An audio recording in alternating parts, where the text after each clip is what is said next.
la Corte Suprema autorizó a que el fiscal especial que investiga los sucesos del 6 de enero del 2021, ¿verdad?, diera a conocer un resumen ejecutivo de la investigación fiscal. Y la investigación fiscal concluyó 3 días antes de que asumiera esta nueva presidencia el señor Trump.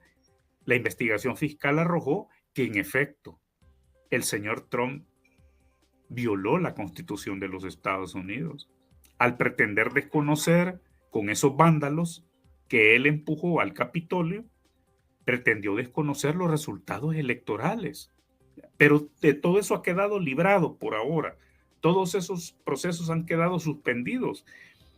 Y el anciano Donald Trump, de 81 años, lo va a tener que enfrentar en su momento. Pero él, creo yo, que al haber ayer dicho que acata al órgano judicial, me parece que es algo que alecciona a El Salvador, ¿verdad? Un país donde no se respeta la Constitución. Entonces, Francisco, yo lo he estado escribiendo en redes sociales. Hoy pasemos a la parte divertida, como tú dices, recuperemos la parte divertida. Y es divertida porque el señor Trump, tristemente divertida. El señor Trump, como hemos visto ya, sobradamente, no tiene amigos. El señor Trump solo tiene obedientes, sirvientes.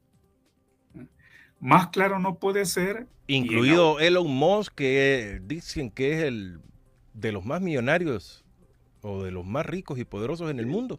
Sí, y un día de estos se pelean y lo manda afuera, ¿verdad? Sí, sí. Lo manda afuera. Ambos son capaces de lo mismo.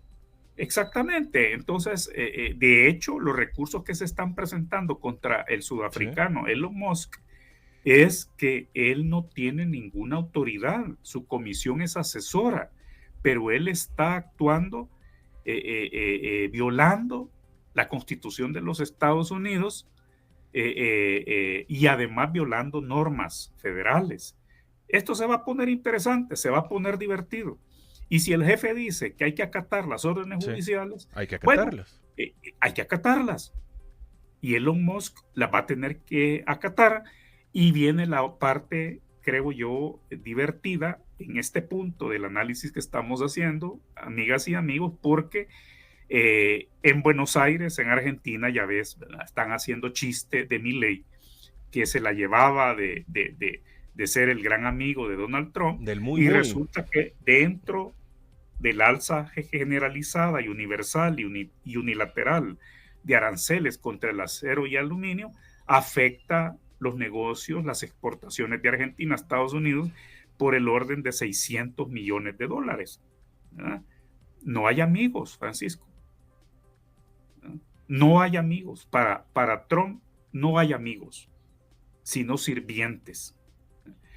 Bueno, si va a acatar las órdenes judiciales, Francisco, ahí tenemos abierta una larga esperanza. Porque si el señor Bukele no aboga por nuestros tepecianos, por nuestros soñadores y por nuestro gran grupo, que hay que decirlo, ¿verdad? Es el grupo de más de 1 millón de salvadoreñas y salvadoreños indocumentados. Nosotros, tú, quienes nos acompañan en este programa, este servidor, sí tenemos el compromiso cívico, moral, ético, de abogar por nuestros compatriotas, por nuestros connacionales, por nuestros paisanos en los Estados Unidos. Pero no solo por ellos, sino que también, Francisco, por ese bolsón del que no tenemos números exactos, porque es una masa circulatoria que se ha quedado varada en México, Francisco. Y a México ya no le podemos pedir más. México está colapsando, Francisco, ¿verdad? Yo creo que debió llegar a tu redacción, Francisco, faltando muy pocos días para que tomara posesión el señor Trump, hubo un foro migratorio que tenía muchos años de no ocurrir en México. Y en ese foro migratorio habló la autoridad migratoria mexicana, el INM, el Instituto Nacional de Migración, y dijo con absoluta claridad que de aproximadamente 15 a 16 millones de migrantes que habían ingresado a México los últimos 6 años, es decir, el sexenio de López Obrador, México solo había podido atender a 2.5 millones. Y que los otros entraron a Estados Unidos, fueron deportados, entraron a México y salieron por la frontera sur, es decir, ya la frontera con Guatemala, con Belice, ¿verdad? Es decir, estamos hablando de un sufrimiento humano y vamos al punto, ¿verdad? Que en un proceso así, Francisco, hombre, si es que es bíblico, Francisco, los éxodos bíblicos, ¿verdad?, son verdaderas tragedias humanas. Entonces, es imposible, Francisco, una política migratoria y carcelaria como la del señor Trump use Guantánamo, haga uso de lo que sea, ¿verdad?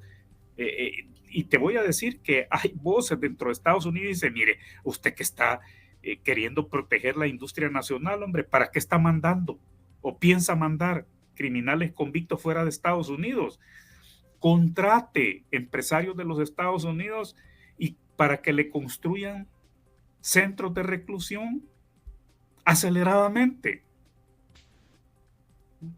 No esté pensando en mandar, que esa es la otra parte que debilita la oferta carcelaria de Bukele, pero ya vamos a llegar a rematar ese punto un poquito más adelante, porque nobleza obliga.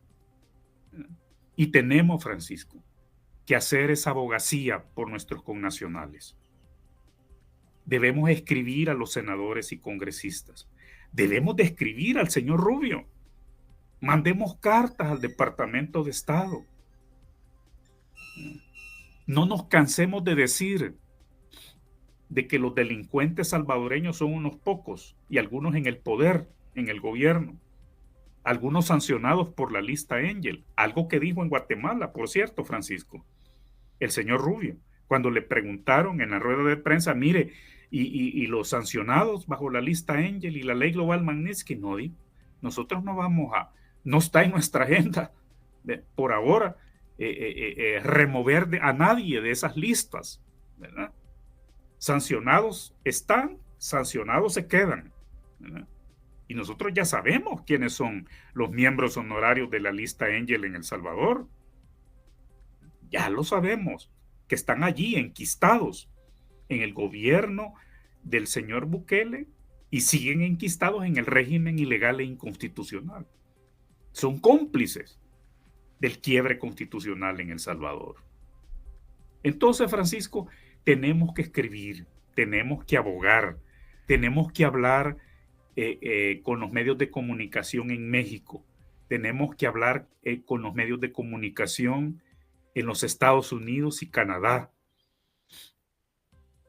Y fíjate, esto es importante. Debemos de cerrar el análisis en este punto exacto, porque aquí es donde se destruye la tesis del señor Trump, donde junta criminalidad, fentanilo, con migrantes. Y que un grupo dirigidos por el Instituto Cato, que es un eminente tanque de pensamiento, Francisco, en los Estados Unidos, que hace además sondeos de opinión pública también, reunió a un conjunto importante de fuentes confiables. Y tenemos, Francisco, que los grandes protagonistas del fentanilo son los estadounidenses, que de cada 100 enjuiciados, apresados, infraganti, con las manos en la masa, en relación con el trasiego, Francisco, y la distribución de fentanilo, de cada 100, 89 son estadounidenses. Y que por tanto la tesis del señor Trump, de que, y fíjate que es una tesis tan perversa, Francisco, tan disparatada, tan amañada, que esa tesis es la que ha ocupado para imponer los primeros aranceles a México y Canadá, diciéndoles, miren, ustedes, hombre, son irresponsables con Estados Unidos que les ha dado tanto, los argumentos de Trump, ¿verdad? No, hombre, no sean así con nosotros, pero miren, yo los castigo con estos primeros aranceles, porque por ser porosas sus políticas migratorias, por ser porosas sus fronteras, es que tenemos tantos indocumentados en Estados Unidos y tenemos tanto fentanilo en Estados Unidos. Cuando, como ha demostrado, y mira, estos estudios del Instituto Cato han tenido una difusión en México impresionante y en Canadá también, y ya dentro de los Estados Unidos, porque precisamente desvirtúan completamente ese anclaje malintencionado, pero con el que él pretende llegar, insisto, Francisco, ¿verdad?, hasta año y medio más para seguir impactando y resonando en la mente y en el corazón del votante de centro en los Estados Unidos. Y claro, podemos pasar, Francisco, 3 horas más, ¿verdad?, hablando de todo lo que se le ha advertido al señor Trump y a los Estados Unidos. La presidenta de México dijo algo, planteó una tesis que me encantó en su momento, aunque no esté muy de acuerdo con una visión más general de sus políticas públicas, pero dijo, miren, es que Estados Unidos no puede existir, el Estados Unidos de hoy, ¿verdad?, del siglo XXI, no puede existir sin la mano de obra de nuestros países.